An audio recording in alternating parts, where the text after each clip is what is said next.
अस्सलामुअलैकुम, मैं हूं Sheikh Umar. City India News में आप तमाम का इस्तकबाल है। आइए देखते हैं आज की top 10 news. Telangana high court ने शहर हैदराबाद के हुसैन सागर में गणेश चतुर्थी के मौके पर गणेश मूर्तियों के विसर्जन पर पाबंदी लगा दी है। ताहम अदालत ने ओहदेदारों को हिदायत दी है कि सिर्फ प्लास्टर ऑफ पेपर से बनी मूर्तियों का ही हुसैन सागर में विसर्जन किया जाए। अदालत ने तेलंगाना हुकूमत के साथ साथ ग्रेटर हैदराबाद म्युनिसिपल कॉरपोरेशन यानी GHMC के ओहदेदारों को हिदायत दी है कि वो हुसैन सागर में मूर्तियों के विसर्जन की इजाज़त ना दें और प्लास्टर ऑफ पेपर से बनी मूर्तियों के विसर्जन के लिए खुसूसी इंतजाम किए जाएँ। अदालत ने यह भी हिदायत दी है कि दूर दराज के इलाकों से भक्तों को हुसैन सागर आने से रोका जाए। साथ ही GHMC के ओहदेदार विसर्जन के दिन मुफ्त मास्क तकसीम करें। माहौलियात को आलूदा बनाने वाली मूर्तियों की हौसला अफजाई ना की जाए और 10 बजे रात के बाद किसी भी किस्म की सूती आलूदगी ना होने पाए। रियासती हुकूमत से ख्वाहिश की गई है कि वो मीडिया के जरिए इसकी बड़ी पैमाने पर तशहीर करे। TRS के रुकन असेंबली दासरी मनोहर रेड्डी कोरोना से मुतासिर पाए गए। तेलंगाना असेंबली में पेद्दापल्ली हल्के की नुमाइंदगी करने वाले मनोहर मंगल की शब कोरोना से मुतासिर पाए गए, जिसके बाद उनको इलाज के लिए हैदराबाद के एक प्राइवेट हॉस्पिटल में दाखिल करवाया गया। मनोहर रेड्डी कोरोना की पहली लहर में भी इस वबा से मुतासिर थे। उन्होंने कोविड के टीके के 2 डोज भी लिए। रुकन असेंबली हल्के हुजूराबाद में TRS की इंतखाबी मुहिम चला रहे थे। उन्होंने हुजूराबाद के वेंकावंका मंडल का दौरा किया था और मुख्तलिफ प्रोग्रामों में भी हिस्सा लिया था। उत्तर प्रदेश में असदुद्दीन ओवैसी के दौरे का आज तीसरा दिन है। आज MIM के चीफ बैरिस्टर असदुद्दीन ओवैसी बाराबंकी जाएंगे और अवाम से मुखातिब होंगे। बाराबंकी के कटरा महल्ले में अवाम से मुलाकात करेंगे और पार्टी कारकुनान को जिम्मेदारी सौंपेंगे। वाज़ेह रहे कि असदुद्दीन ओवैसी मिशन यूपी पर हैं। इससे पहले फैजाबाद गए थे और फिर लखनऊ का भी उन्होंने दौरा किया था। उत्तर प्रदेश असेंबली इंतखाबात आइंदा साल की शुरुआत में होंगे। सियासी जमातें वोटरों को राग़िब करने में जुट गई हैं।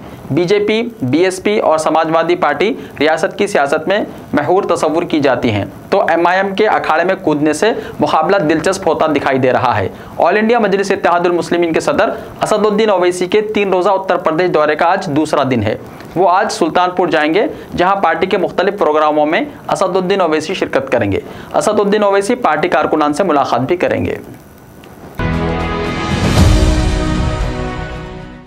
हैदराबाद के मेयर G विजय लक्ष्मी ने शहर हैदराबाद के मुख्तलिफ इलाकों का दौरा करते हुए पानी की नक्कासी और बारिश से तबाह हुई सड़कों की मरम्मती कामों का जायजा लिया। जोनल ऑफिसर्स और दूसरे ओहदेदारों को कारों के बजाय बाइक्स पर मुख्तलिफ इलाकों का दौरा करते हुए अवामी मसाइल का जायजा लेने और उनको फौरी हल करने की हिदायत दी। मेयर हैदराबाद ने अंबरपेट, नारायणगुड़ा, हिमायतनगर, बशीरबाग के मुख्तलिफ इलाकों का दौरा करते हुए हालिया बारिश से नशीबी इलाकों में जमा हुए पानी और तबाह हुई सड़कों की मरम्मत के कामों का जायजा लिया। बाद अज़ा एक इजलास में ताज़ा सूरत हाल का जायजा लिया और बताया कि आज भी शहर के कई नशीबी इलाकों में पानी जमा है, जिसकी फौरी पानी की नक्कासी के लिए जंगी खतूत पर इक़दाम करने की ज़रूरत है। उन्होंने बारिश से जिन इलाकों में सड़कों को नुकसान पहुँचा है, वहाँ सड़कों की मरम्मत के कामों में तेज़ी पैदा करने की जोनल कमिश्नर्स को हिदायत दी। बारिश की वजह से कई इलाकों में कचरा जमा हो गया है। कचरे के अंबार की जल्द जल्द सफाई करने और वबाई अमराज को कंट्रोल करने के लिए फौरी इक़दाम करने के तिब्बी अहदेदारों को भी उन्होंने अहकाम जारी किए हैं। 2 महीने में 5 लाख वबाई बुखार के केसेस, डेंगू और मलेरिया से बचाव के लिए एहतियाती तदाबीर का मशवरा। तेलंगाना में अवाम कोरोना वबा के खौफ से अभी मुकम्मल तौर पर उभरे भी नहीं पाए थे कि मानसून के आगाज के साथ ही वबाई अमराज ने कई अजला को अपनी लपेट में ले लिया है। गुज़िश्ता 2 महीने के दौरान रियासत तेलंगाना में 5 लाख से ज़ायद वबाई बुखार के मामलात मंजर आम पर आए हैं। इसके अलावा डेंगू और मलेरिया के केसेस में इजाफे के नतीजे में सरकारी और खानगी दवाखानों में मरीजों की तादाद में इजाफा हुआ है। बताया जाता है कि जुलाई में 2 लाख केसेस मंजर आम पर आए, जबकि अगस्त में ये तादाद बढ़कर 3 लाख हो चुकी है। महकमे सेहत के ओहदेदारों ने तमाम जिले कलेक्टर्स को चौकसी का मशवरा दिया है। शहरी और दही इलाकों में मच्छरकश अद्वियात के छिड़काव को जंगी खतूत पर अंजाम देने की हिकमत अमली तैयार की गई है। तेलंगाना हुकूमत ने अराजियात के डिजिटल सर्वे की तैयारी मुकम्मल कर ली है। तकनीकी वजूहात के सबब डिजिटल सर्वे का काम मुतासिर हुआ था। चीफ मिनिस्टर के चंद्रशेखर राव ने वजारत ज़राअत के हुक्काम को हिदायत दी है कि ज़राई अराजियात के डिजिटल सर्वे का काम जल्द शुरू किया जाए। मरकजी हुकूमत ने डिजिटल ज़राई पॉलिसी का ऐलान किया है और रियासत में डिजिटल सर्वे के जरिए तेलंगाना हुकूमत स्कीम का हिस्सा बन सकती है। ग्रेटर हैदराबाद में मौसलाधार बारिश और वबाई अमराज में इजाफे को देखते हुए Hyderabad metro water works and sewerage board ने आवाम से अपील की है कि वो मिट्टी से आलूदा पानी के डायरेक्ट इस्तेमाल से गुरेज करें। Managing director metro water works दाना किशोर ने कहा कि अमराज से बचाव के लिए जरूरी है कि पानी को गर्म करने के बाद इस्तेमाल किया जाए। मूसलाधार बारिश के नतीजे में शहर के कई इलाकों में बरसाती नालों और सीवरेज लाइंस के मसाइल पैदा हो गए और आबरसानी पाइपलाइन में बारिश का पानी दाखिल हो गया।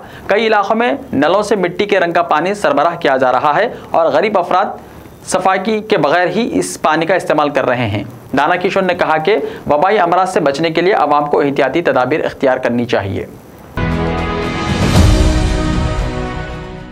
नेशनल कॉन्फ्रेंस के सीनियर लीडर और साबिक एमएलसी तरलोचन सिंह वजीर को जुमेरात की सुबह दिल्ली में पुरअसरार हालत में मुर्दा पाया गया। सरकारी ज़राए ने बताया कि टीएस वजीर हाल ही में दिल्ली गए हुए थे, जहां उनको जुमेरात की सुबह पुरअसरार हालत में मुर्दा पाया गया। उन्होंने बताया कि मतूफी लीडर की लाश अभी उनके आबाई घर नहीं पहुंची है। मतूफी साबिक कानून साज Jammu and Kashmir transport welfare forum के सदर भी थे।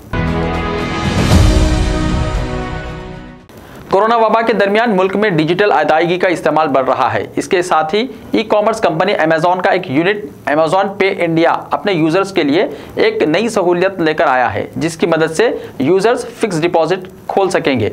दरअसल अमेजॉन पे इंडिया में अपने यूजर्स को वेल्थ मैनेजमेंट सर्विस फराहम करने के लिए सरमायाकारी के प्लेटफॉर्म कोविरा के साथ मुआहिदा किया है। वजीर सेहत सतेंद्र जैन ने बुध के रोज बाज़ाब्ता तौर पर दिल्ली के लोगों के लिए एक corona help desk WhatsApp number शुरू किया है। इस मौके पर व्हाट्सएप हुक्काम भी मौजूद थे। वैक्सीन सेंटर, टेली कंसल्टेंट और ऑक्सीजन सिलेंडर रिफिलिंग सेंटर से मुताल्लिक तमाम मालूमात इस हेल्प डेस्क पर दस्तियाब होंगी। दिल्ली के लोग इस हेल्पलाइन के जरिए दिल्ली में कोविड से मुताल्लिक तमाम मालूमात हासिल कर सकेंगे। इसके लिए आपको व्हाट्सएप नंबर 911122307145 पर हाय भेजना होगा। इस मौके पर सतेंद्र जैन ने कहा कि दिल्ली हुकूमत ने ये व्हाट्सएप चैटबोट बनाया है ताकि कोरोना वबा से निपटने के लिए अपनी तैयारी को मजबूत बनाया जा सके। ये चैटबोट कोविड-19 से मुताल्लिक तमाम काबिल एतमाद मालूमात दिल्ली के लोगों को एक जगह पर फराहम करेगा। इसके अलावा ये चैटबोट लोगों को इनके करीबी वैक्सीन सेंटर्स के बारे में भी आगाह करेगा। ऐसे ही ताज़ा तरीन खबरों के लिए हमारे YouTube चैनल को सब्सक्राइब करते हुए इसके बेल आइकॉन को भी प्रेस कर लीजिए। तो मिलते हैं कल, तब तक के लिए अपना ख्याल रखिए। अल्लाह हाफिज़।